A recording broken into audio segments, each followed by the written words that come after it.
अकाल मृत्यु वो मरे जो काम करे चांडाल का। अकाल मृत्यु वो मरे जो काम करे चांडाल का। काल भी उसका क्या बिगाड़े जो भक्त हो महाकाल का। जय श्री कृष्णा दोस्तों, मैं हूं नरेंद्र अग्रवाल और आप देख रहे हैं नरेंद्र अग्रवाल यूट्यूब चैनल। तो दोस्तों, सावन का महीना चल रहा है। श्रावण मास में शिव की उपासना हर व्यक्ति करता है, हर शिव भक्त करता है। श्रावण मास भगवान शिव की उपासना का माह है और इस समय हर शिव भक्त शिवमयी हो जाता है। आप सभी जानते हैं कि शिव को भोलेनाथ कहा जाता है, भोला कहा जाता है, क्योंकि शिव जी आपसे ज़्यादा कुछ मांगते नहीं हैं। केवल श्रद्धा भाव से यदि आप शिव जी की आराधना में जल और पत्र पुष्प चढ़ा देते हैं तो शिव जी भगवान उसी से ही प्रसन्न हो जाते हैं। और खासकर प्रमुख रूप से यदि आप शिव को बिल्व पत्र अर्पित करते हैं तो देवों के देव महादेव अति शीघ्र ही प्रसन्न हो जाते हैं। आपने समुद्र मंथन की कहानी तो सुनी होगी। समुद्र मंथन से हलाहल विष निकला। ये जहर इतना खतरनाक था कि इसकी ज्वाला से संपूर्ण ब्रह्मांड में विष का प्रभाव होने लगा। चारों ओर त्राही त्राही मचने लगी। तब त्रिलोकी की रक्षा करने के लिए भूत भावन भगवान शिव ने स्वयं ही उस महागरल विष को अपनी हथेली पर रखकर आचमन कर लिया और शिव भोले नीलकंठ कहलाए। लेकिन दोस्तों, विष तो था खतरनाक ही। उस विष की अग्नि को शांत करने के लिए सभी देवताओं ने भगवान शिव पर ठंडी वस्तुएं चढ़ाना शुरू किया, जैसे कि जल, गंगा जल, दूध, बेलपत्र, गुलाब जल आदि। इससे भगवान शिव का मस्तक शीतल रहता है। शिव पुराण के अनुसार यदि आपके पास शिव पूजन के लिए, भोलेनाथ के पूजन के लिए, महादेव के पूजन के लिए कोई वस्तु उपलब्ध नहीं है तो आप केवल जल और बील पत्र ही समर्पित कर दें। शिव जी को बील पत्र अर्पित करने मात्र से ही पूजा सफल और संपूर्णता को प्राप्त होती है। भगवान शिव को यदि आप प्रसन्न करना चाहते हैं तो बील पत्र के कुछ उपायों को अपना सकते हैं। भगवान शिव को शीघ्र प्रसन्न करने के लिए बील पत्रों के 3 दलों पर लाल चंदन से या कुमकुम से आपको उस पर राम या ओम नमः शिवाय लिखकर भोलेनाथ शिव को अर्पित करना चाहिए। भोलेनाथ शिव के पूजा में संख्या का बहुत महत्व है। विशेष अवसरों पर जैसे कि शिवरात्रि, श्रावण और सोमवार, प्रदोष आदि पर 11, 21, 31, 108 या फिर 1008 बीलपत्र शिवलिंग पर अर्पित करने चाहिए। यदि आप मनोकामना पूर्ति के लिए, संकट नाश के लिए, सुख संपत्ति के लिए बीलपत्र को चढ़ाना चाहते हैं तो आपको चाहिए कि आप भोलेनाथ शिव को बीलपत्र चढ़ाने के मंत्रों के साथ भोलेनाथ शिव को 108 बीलपत्र अर्पित करें। यदि आपको बीलपत्र अर्पित करने का कोई मंत्र याद नहीं है तो आप ओम नमः शिवाय इस मंत्र का उच्चारण करते हुए शिवलिंग पर बीलपत्र समर्पित कर सकते हैं। या फिर यदि आप मंत्र बोलने में अपने आप को असमर्थ पाते हैं, यदि आपको लगता है कि आप कोई भी मंत्र सही से उच्चारित नहीं कर सकते हैं तो आप केवल शिव शिव कहकर भी बीलपत्र अर्पित कर सकते हैं। लेकिन दोस्तों, यदि आप भोलेनाथ शिव का पूजन करने जा रहे हैं, बीलपत्र चढ़ाते हैं, तो आपको बीलपत्र चढ़ाते समय कुछ बातों का ध्यान रखना बेहद जरूरी है। चलिए आपको बताते हैं कि आपको बीलपत्र अर्पित करते समय किन बातों का ध्यान रखना चाहिए। सबसे पहले, बीलपत्र आपका जो छिद्र रहित होना चाहिए, कहीं से भी छेद नहीं होना चाहिए उसमें। बीलपत्र 3 पत्ते वाले कोमल और अखंडित होने चाहिए। बीलपत्र में चक्र या फिर वज्र नहीं होना चाहिए।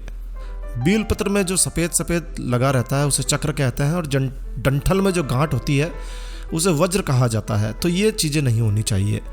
बीलपत्र को आपको धोकर मिट्टी आदि से साफ करके शिवजी पर अर्पित करना चाहिए।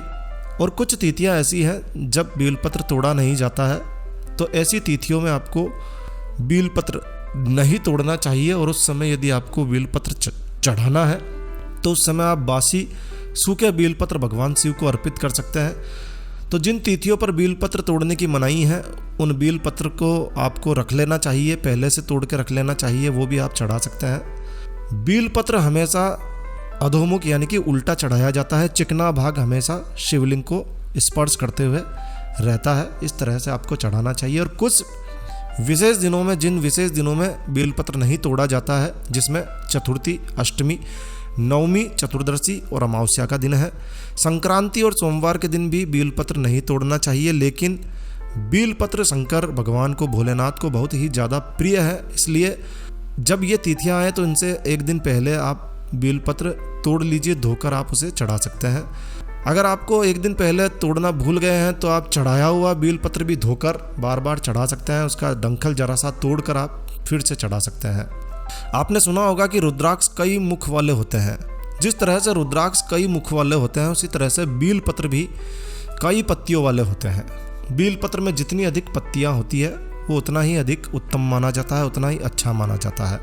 3 पत्तियों से अधिक पत्तों वाला बेलपत्र बेहद ही पवित्र माना जाता है। 4 पत्ती वाला बेलपत्र साक्षात ब्रह्मा का स्वरूप माना जाता है। 5 पत्ती वाला बेलपत्र साक्षात शिव का स्वरूप माना जाता है। और ऐसे बेलपत्र शिव कृपा से कभी कभी ही प्राप्त होते हैं। और यदि आपको 6 पत्तों वाला और 21 पत्तियों वाला बेलपत्र मिल जाए तो समझिए कि आपकी समस्त मनोकामना पूर्ण होने वाली है।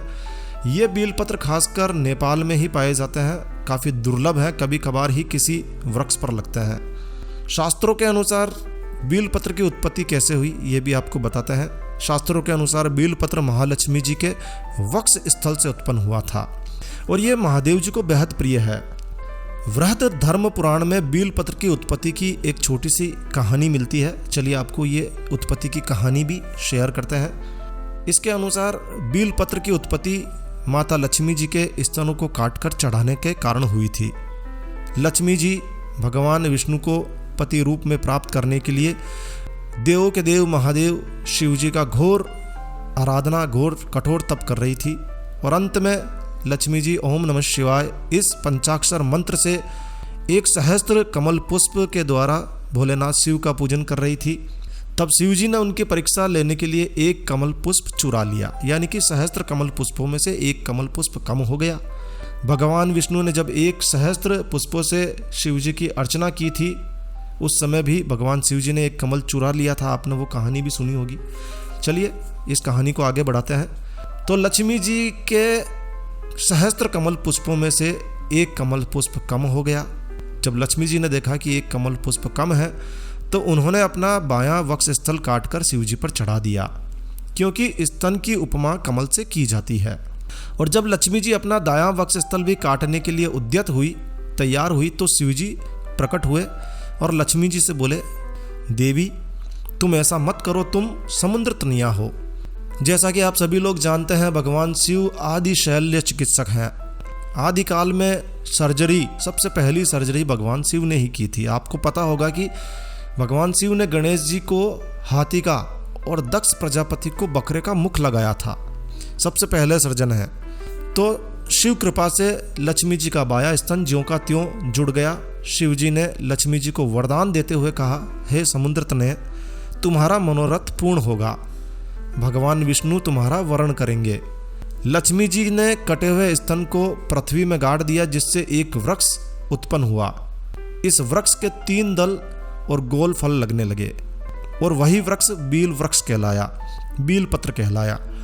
बील फल को ब्रह्मा विष्णु और महेश तीनों ही नहीं पहचान सके। यह वृक्ष, इसका फल ब्रह्मा जी की सृष्टि से परे है, अलग है। वैशाख शुक्ल पक्ष की तृतीया, अक्षय तृतीया के दिन बील वृक्ष की उत्पत्ति हुई थी।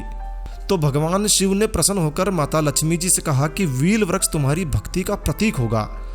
ये वृक्ष मुझे और लक्ष्मी जी को अत्यंत ही प्रिय होगा। हम दोनों की बील वृक्ष से की गई पूजा मुक्ता, प्रवाल, मूंगा, स्वर्ण, चांदी आदि रत्नों से की गई सभी पूजा से श्रेष्ठ होगी।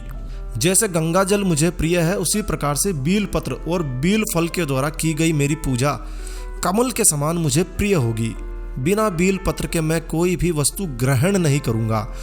बिना बील पत्र के मेरी पूजा कभी पूर्ण नहीं होगी। लेकिन अग्नि पुराण में बील पत्र की उत्पत्ति की कथा कुछ और ही है। चलिए छोटी सी कथा है, वो भी आपको बताते हैं। महर्षि भृगु की कामधेनु वहीं पृथ्वी पर गौ रूप में प्रकट हुई। कहते हैं कि उसी के गोबर से बील वृक्ष की उत्पत्ति हुई। उस बील वृक्ष से ही श्री उत्पन्न हुई और इसीलिए बील फल को श्रीफल भी कहा जाता है। श्री लक्ष्मी जी की तपस्या के फलस्वरूप बील वृक्ष प्रकट हुआ था और इसीलिए माता लक्ष्मी जी की पूजा में भी बील वृक्ष का प्रयोग किया जाता है। यह भी मान्यता है कि जब आप भगवान शिव को प्रसन्न करने के लिए बील वृक्ष अर्पित करते हैं तो साथ ही साथ माता लक्ष्मी जी भी प्रसन्न होती है। और ऐसी स्थिति में जब आप भगवान शिव की बील वृक्ष से पूजा करते हैं तो आपकी दरिद्रता का नाश होता है और माता लक्ष्मी जी आप पर सदैव प्रसन्न रहती है। और इसी कारण से आदिकाल से ही भोलेनाथ शिव की पूजा बील पत्र से की जाती है। तो आशा है आपको समझ में आ गया होगा कि भोलेनाथ शिव को बील वृक्ष क्यों पसंद है या बील पत्र क्यों पसंद है। तो बस इस वीडियो को यहीं विराम देते हैं। तो दोस्तों यह जानकारी आपको अच्छी लगी हो, यूज़फुल लगी हो तो कृपया लाइक के बटन पर जरूर क्लिक कीजिए। और यदि आपने हमारा ये चैनल सब्सक्राइब नहीं किया है तो कृपया चैनल सब्सक्राइब कर लीजिए, क्योंकि इस चैनल पर हम लेकर आते हैं आपके लिए तरह तरह की धार्मिक जानकारियाँ, होम रेमेडीज, होम टिप्स और टेक्निकल नॉलेज। तो सब्सक्राइब करने पर आपको हमारे नए वीडियोस की अपलोड्स लगातार निरंतर मिलती रहेगी। तो अभी सब्सक्राइब के लाल बटन पर क्लिक करके चैनल सब्सक्राइब कर लीजिए। तो एक नया वीडियो, एक नई जानकारी लेकर मैं आपका दोस्त नरेंद्र अग्रवाल फिर मिलूंगा। तब तक के लिए stay healthy, stay happy. Thank you for watching my video. Thanks. जय श्री राम, जय हनुमान।